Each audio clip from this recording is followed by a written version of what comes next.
নমস্কার বন্ধুরা, আমি কোজাগরি আবারও চলে এসেছি তোমাদের সামনে একটা ভিডিও উপস্থাপন করব বলে।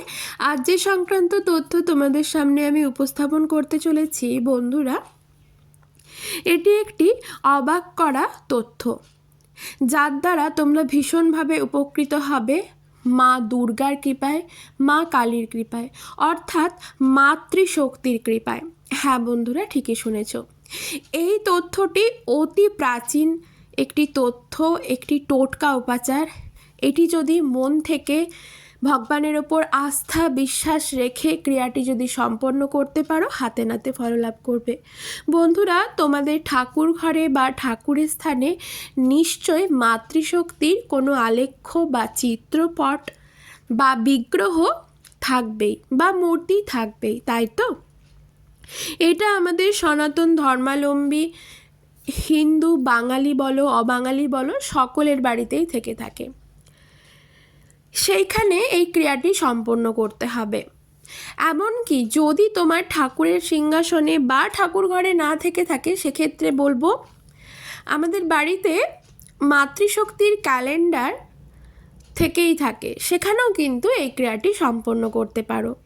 তবে টোটকা উপাচার কিন্তু মনে পজিটিভিটি, ভগবানের ওপর আস্থা বিশ্বাস রেখে সম্পন্ন করতে হয়।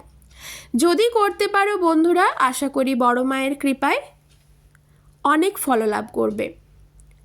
মায়ের কৃপায় কোনোদিন অর্থাভাব অন্নভাব থাকবে না, বাস্তুদোষ দূরে যাবে চিরতরে, তোমার বাড়িতে কখনো খিটিমিটি থাকবে না, বা কুনজর মায়ের নজর থেকে একেবারেই এড়িয়ে চলে যাবে। কুনজর বলে, কুদৃষ্টি বলে, বা যারা তন্ত্রক্রিয়ার মাধ্যমে বশীকরণ করে আমাদের জীবন তছনছ করে দেয়, সেই ক্রিয়াগুলিও কিন্তু একেবারে নষ্ট হয়ে যাবে চিরতরে। হ্যাঁ বন্ধুরা, ঠিকই শুনেছ। বন্ধুরা, আমি ওমের মা চ্যানেলে তোমাদের আবারও সুস্বাগতম। আশা করি সকলে খুব ভালো আছো, সুস্থ আছো, আমিও আছি। বন্ধুরা, এই ক্রিয়াটি করতে গেলে খুব বেশি কিছু জিনিস একেবারেই লাগবে না। কি কি জিনিস লাগবে তবে চলো শুনে নাও। বন্ধুরা, লাগবে এক্ষেত্রে 1/2 মিটারের একটু কম বা 1/2 মিটার মতো লাল শালু কাপড় বা নতুন লাল অথবা হলুদ কাপড়। ঠিক আছে, এক্ষেত্রে নতুন কাপড়ই নিতে হবে। লাগবে 3টি অক্ষত বেলপাতা, লাগবে 3টি অক্ষত নীল অপরাজিতা ফুল, লাগবে সিঁদুরের গুঁড়ো বা গোলা সিঁদুর, লাগবে 3খানা দুব্ব।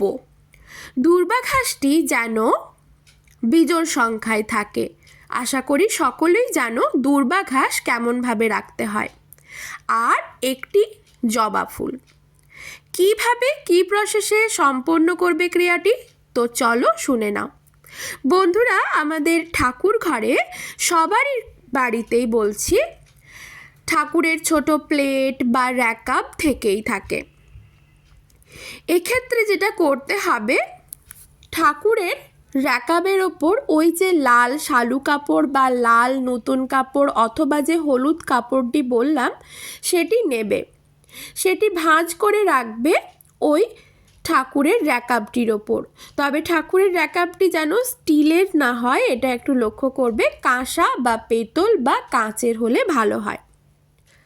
আরেকটা লাগবে ছোট্ট কন্টেনার, খুব ছোট্ট একটি কন্টেনার।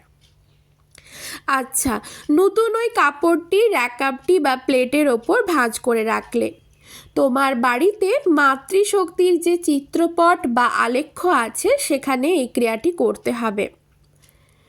মাকে প্রথমে তুমি তোমার মতো করে পুজো করবে।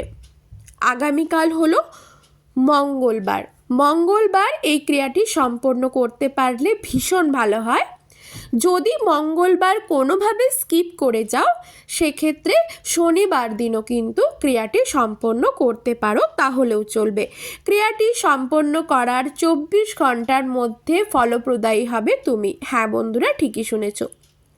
তো চলো, যেটা বলছিলাম, নতুন কাপড়টি তো রেখেছো, সেই কাপড়টি র্যাকআপের ওপর ভাঁজ করে রেখেছো। মাতৃশক্তির যে চিত্রপট বা আলেখ্য বা বিগ্রহটি রয়েছে তার কাছে, তার পায়ের কাছে সেই র্যাকাবটি রাখবে সেই নতুন কাপড়টি সহযোগে। সেই কাপড়ের ওপর শুদ্ধ করে নেওয়া, আগে থেকে শুদ্ধ করে নেওয়া সেই যে 3টে বেলপাতা বললাম, 3টে নীল অপরাজিতা ফুল বললাম, আর একটা জবা ফুল বলেছি, আর 3টে বিজোড় সংখ্যায় দূর্বা ঘাস বলেছি। প্রথমে ওম দুর্গা ওই নমঃ এই মন্ত্রটির সহযোগে বা মাতৃশক্তির যে কোনো মন্ত্র সহযোগে তুমি সেই র্যাকাবটি তো মায়ের পায়ের কাছে রেখেছ, সেই র্যাকাবের ওপর 3টি বেলপাতা লাল চন্দন সহযোগে মায়ের পায়ে নিবেদন করলে তুমি তোমার মনস্কামনা জানিয়ে। তারপর একটি একটি করে গোটা অক্ষত নীল অপরাজিতা ফুলও ঠিক একইভাবে লাল চন্দন সহযোগে তোমার মনস্কামনা জানিয়ে মায়ের পায়ে নিবেদন করলে সেই র্যাকাবের উপরই। তারপর একটি জবা ফুল যে বলেছিলাম সেটাও লাল চন্দন সহযোগে মায়ের পায়ে নিবেদন করলে। তারপর যে বিজোড় সংখ্যায় 3টি দূর্বা ঘাসের কথা বললাম সেটাও মায়ের পায়ে নিবেদন করলে। তারপর সেইগুলির ওপর একটু গুঁড়ো সিঁদুর দেবে, আর ঠাকুরের যে গোলা সিঁদুর থাকে সেই গোলা সিঁদুরটি মায়ের সিঁথিতে দিয়ে দেবে। মায়ের সিঁথিতে দেবার পর সেই গোলা সিঁদুরটি মায়ের সিঁথি থেকে নিয়ে আবারও তোমার নিজের সিঁথিতে একটু নিয়ে নেবে। বন্ধুরা, আমাদের নারীদের অর্থাৎ স্ত্রীদের হাতেই কিন্তু স্বামীর ভাগ্য থাকে। যে বাড়ির স্ত্রীরা সংযম থাকে বা ঠিক থাকে, যারা ঠিকভাবে ভগবানের উপাসনা করে বা বাড়ির কাজ ঠিকভাবে করে, সেই বাড়িতে কখনো অলক্ষ্মীর প্রবেশ ঘটতে পারে না।